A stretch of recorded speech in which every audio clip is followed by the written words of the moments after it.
when I started to focus on those core desired feelings, which for me was, I want ease, I want peace in my business, I want clarity, I want to feel strong, I want to feel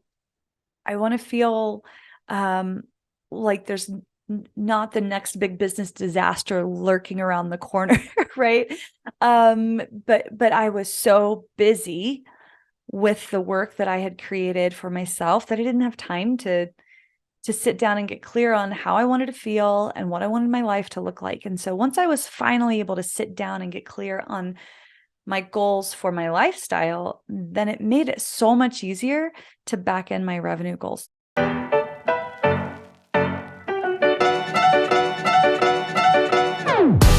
Welcome to the Designer's Oasis podcast.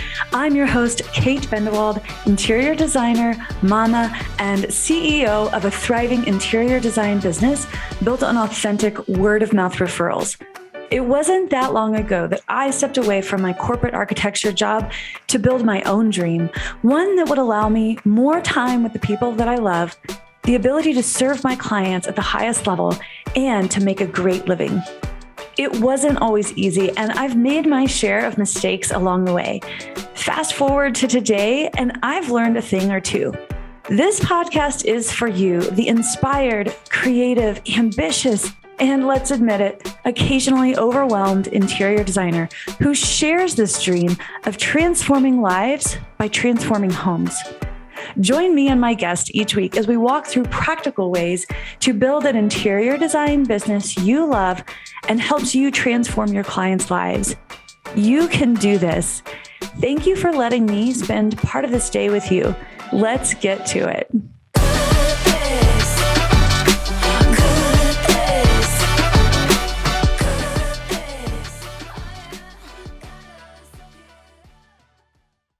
Well, hello there, my friend, and welcome back to the Designer's Oasis podcast. I am your host, Kate Bendewald, and it has been a minute since I have done a solo episode, and so I'm looking forward to just kind of hanging out with you and sharing some thoughts, some things that have been on my mind recently. I've been doing just a lot of reflecting on my own interior design business over the last decade, and it's just interesting what comes up when you've had some time and some perspective. And, one of the things that occurred to me recently was that, man, we get so caught up in making progress and moving forward that we forget to just take a minute and look back and see how far we've come and what all we've accomplished. And I did that when we moved. I was holding on to all of these past projects. They're the client binders, and I had a giant stack of client binders. And just looking at the sheer volume of that was a physical reflection of the work that I had been doing over the last number of years. And and so when you take the time to reflect, you and you sit with some of these thoughts, some things come up, and so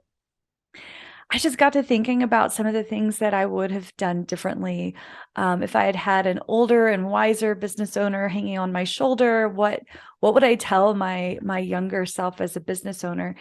If you're new to the podcast, just a quick backstory. I had an education, a formal education in interior design. I went to a CITA accredited school, and so I had all of that going for me. I had the experience. I worked at a commercial architecture firm doing interior design there. I worked in Austin for a really high-end interior designer. And so I had the education and I had the experience, but when I went out to work for myself, what I didn't have was the business background that I needed to be a business owner. And so I have learned everything through a combination of lots of trial and error, working with coaches, and of course my clients, and just the experience that you get over time. So, but there was there was a lot of stumbling in those early years that one can expect when you're just working on your own and you're trying to figure these things out. And so I wanted to share just a couple of these insights that came up for me, because I think whether you're just getting started or whether you've been doing this for a little while, what I'm going to share with you today, I think can be impactful, because, obviously if you're just starting out, I'm hoping what I share today can help sort of loosen the reins a little bit, let you feel a little bit more relaxed in your business.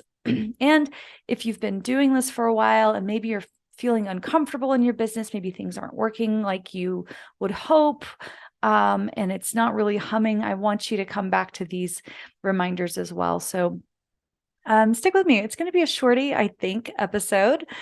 We say that, but nobody has ever accused me of brevity. So without further ado, let's dive into these 5 insights that I've had recently about what I would do differently if I was starting from scratch. The first thing that I would tell myself is I would be willing to invest in my business. I have invested in my business in a number of ways over the years, but in the early days when there wasn't a lot of money around, right? I'm bootstrapping my business. There wasn't a whole lot of extra money around to play with and to invest in my business. So I understand that when you're just starting out, your investments might look different on day 1 than they will look on year 10, right? But even the smallest investment in your business, whether that's paying for the software that you need to get a job done, whether that's hiring a coach, whether that's investing in a mastermind, whether that's paying for a course to learn something to fill in those knowledge gaps. Every time I have invested in my business, that has come back to me tenfold, right? There has been no doubt that the investments that I've personally made have been beneficial. It's helped my business to grow. It's helped me to be more efficient. It's helped me to learn more, to get further, faster. And I think what happens, especially in the early days, or if money's feeling tight, we look at every penny that we spend in our business as money going out the door. We look at it as a cost. And if you start to treat everything in your business like a cost, then you start to have almost this feeling of survival, right? And it's just a kind of a fixed mindset, a tight mindset that's not expansive. It doesn't imagine the possibilities. Now, I want to be careful that this doesn't get misconstrued. I'm not saying just go start spending your money willy-nilly. No, and not every investment. I have seen plenty of, I'm going to use air quotes here, coaches and programs, and I dig a little deeper and I look at them and I just think to myself, I'm not sure that's got the depth or the breadth that I'm looking for. And so any investment, you want to spend some time, making sure it's the right fit for you and it's what you need at the time. But what I'm getting at here is investing in my business, investing in your business is going to come back to you as long as you're doing some due diligence, making sure it's the right move at the right time. But there, you can only get by on free software for so long. You can only get by on free downloads for so long. And you can only get by on advice from free Facebook groups for so long. There has to come a point when you want to get serious about your business that you're willing to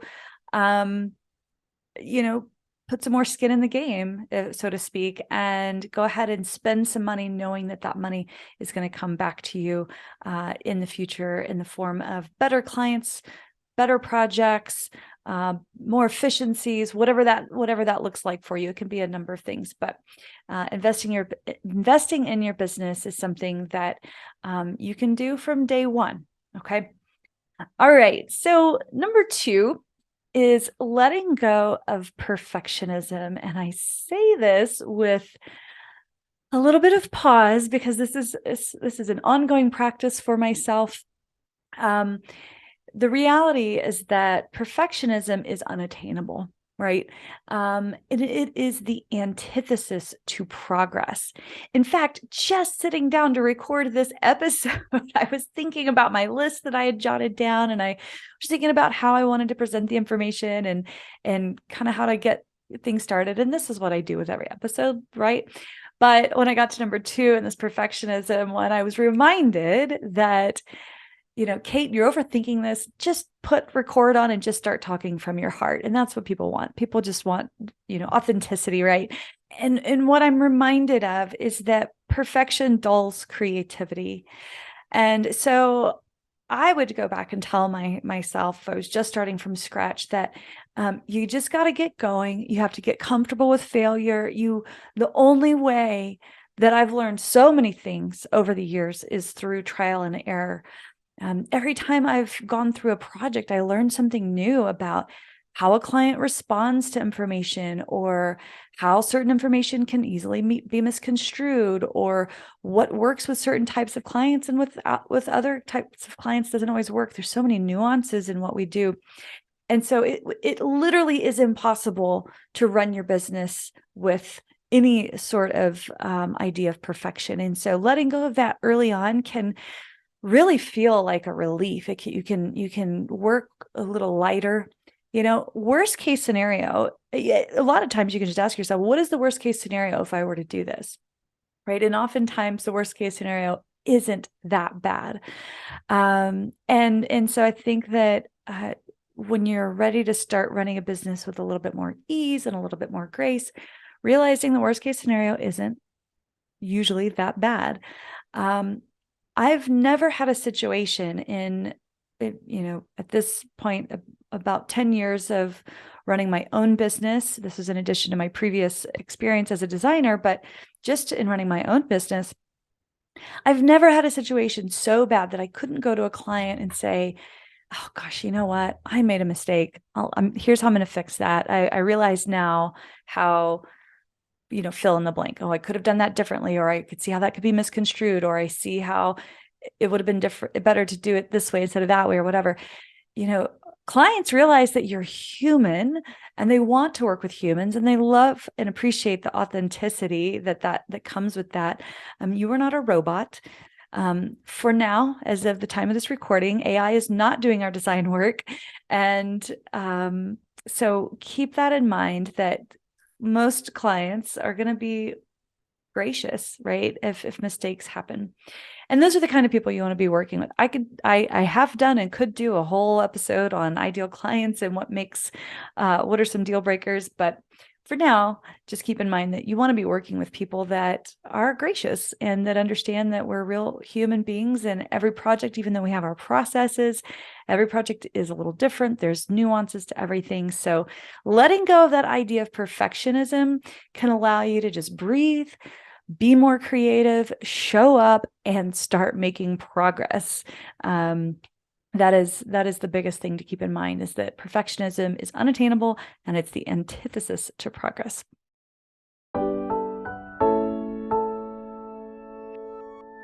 Hey designer, you work so hard on your business, making sure that your website is flawless, your Instagram is swoon-worthy, and your brand is on point. The problem is you're still facing a balance sheet that is less than inspiring. If you want a thriving interior design business that affords you a great salary without the burnout, listen up. Just breaking even isn't an option. Not only does it lead to overwhelm, stress, and sleepless nights, but it's a major drain on your creativity. If you're tired of just breaking even, if you're tired of missing out on opportunities because the money just isn't in the bank, and if you're ready to unlock the secrets of profitable interior designers, head over to designersoasis.com/habits to get my latest guide, The 7 Habits of Highly Profitable Interior Designers. Inside, you'll uncover what you really need to focus on to take you from barely making it to boundless possibilities. Abundance is yours for the taking. Download my guide that will help set you on the right track to upgrade your interior design business. Head over to designersoasis.com/habits and download yours today.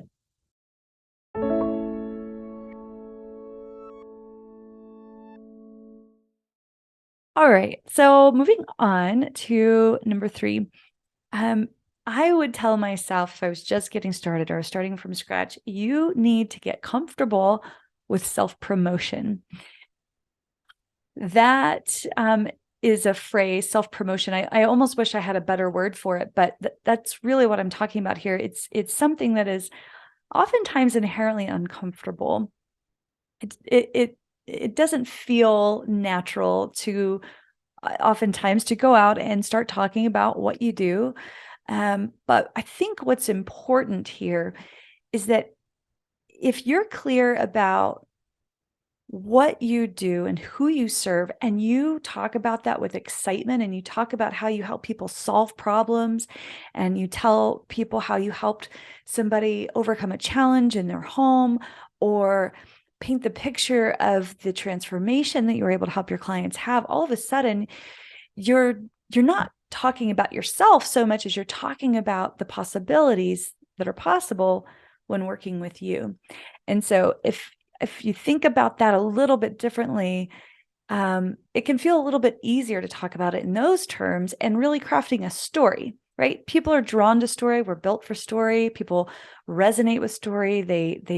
It stops them in their tracks. So you can promote yourself in a way that feels more authentic, feels more natural, and just shows enthusiasm for the work that you do and the clients that you serve and the projects that you're on. And that is, it's very attractive to people who are either interested in what you do, interested in hiring you, or interested in sharing with their friends about what you do. They'll remember those stories better. So getting comfortable with self-promotion is something that I would do differently if I were starting from scratch, but it would look like the form of storytelling and just sharing my excitement about what it is that I do and how I help people. All right. And number 4, I would get more clarity on my goals. But I want to be really specific about what kind of goals. Yes, revenue goals are important, and I want you to be thinking about your revenue goals and your gross revenue and your margins and all of that stuff. And that's something that I teach inside of my program, the Interior Designer's Business Blueprint. But also, I would get really clear on what does success look like.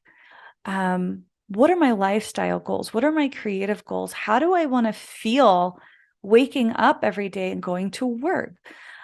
There was a period in my career as a business owner where, and I've talked about this at length in other episodes and in some other areas, but there was a period of time where I felt miserable because I had created a monster. I built this business that was making money.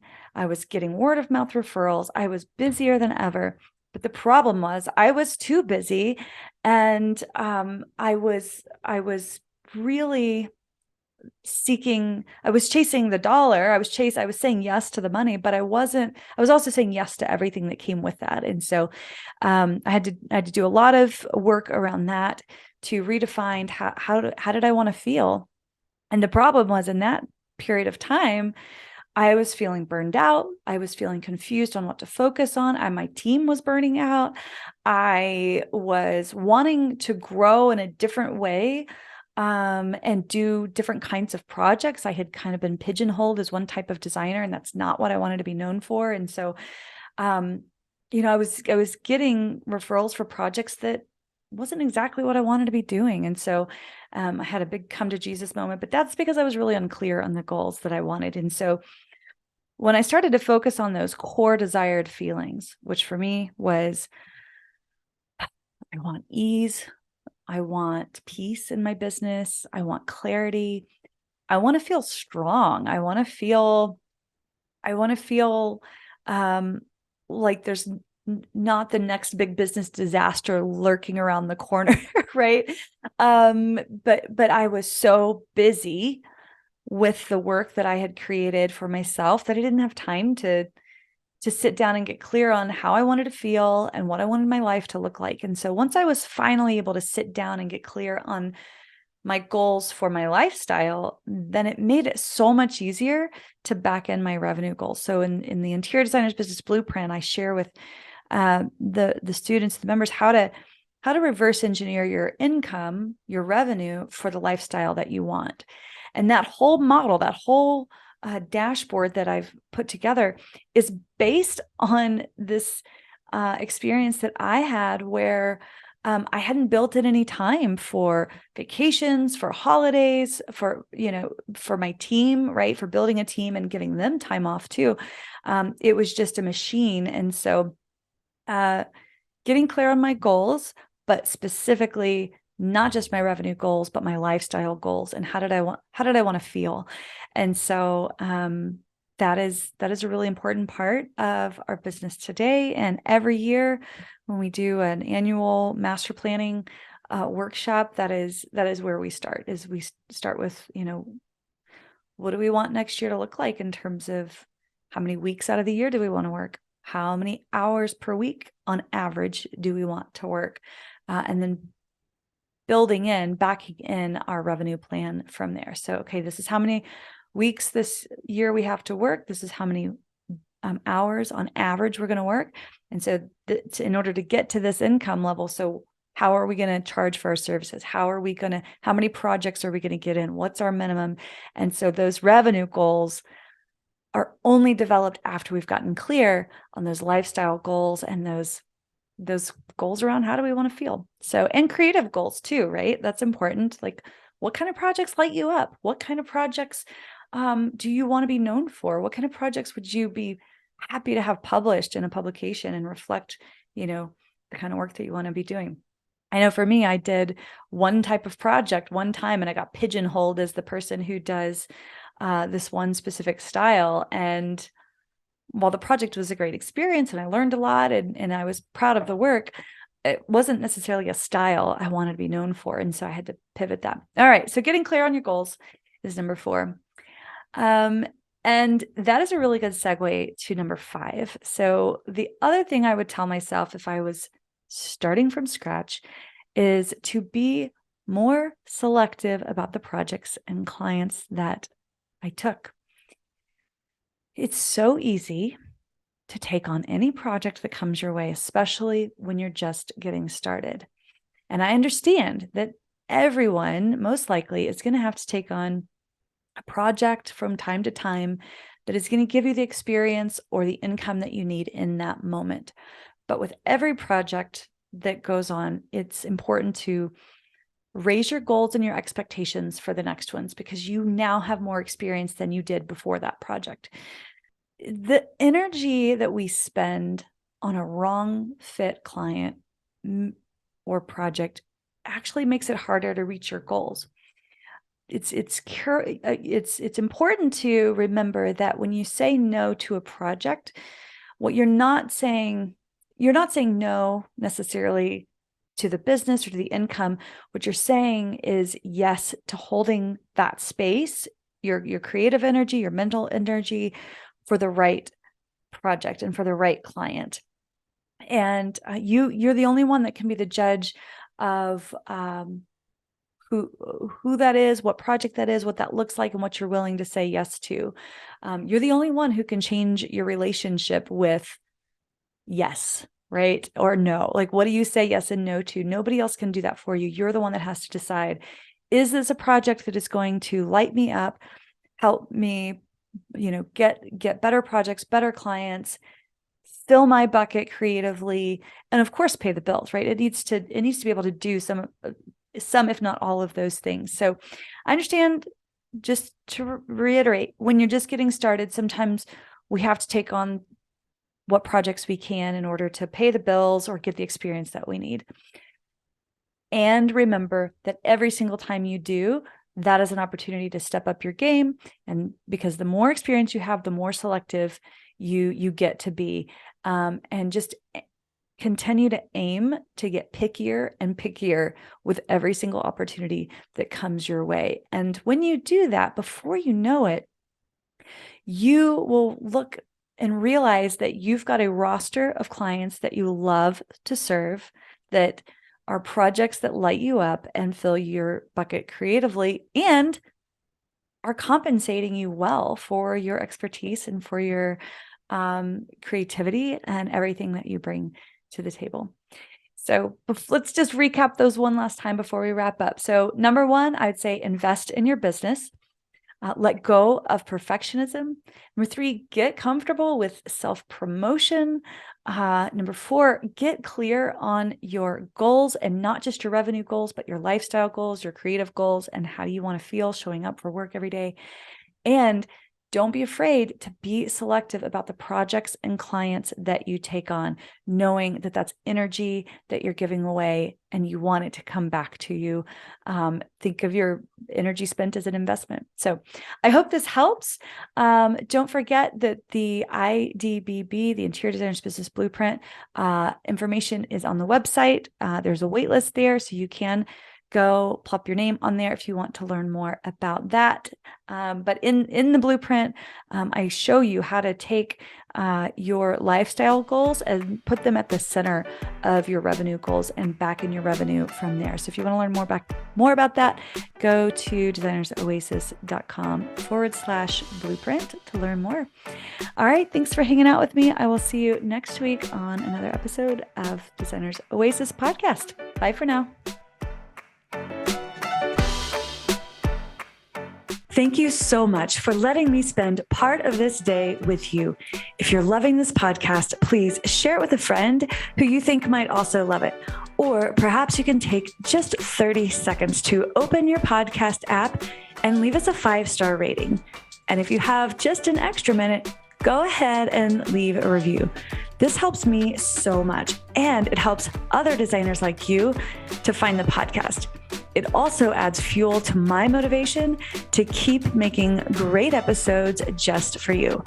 However you choose to help, please know I appreciate you so very much. Thank you, my friend. Have a wonderful rest of your day, and I'll see you next time.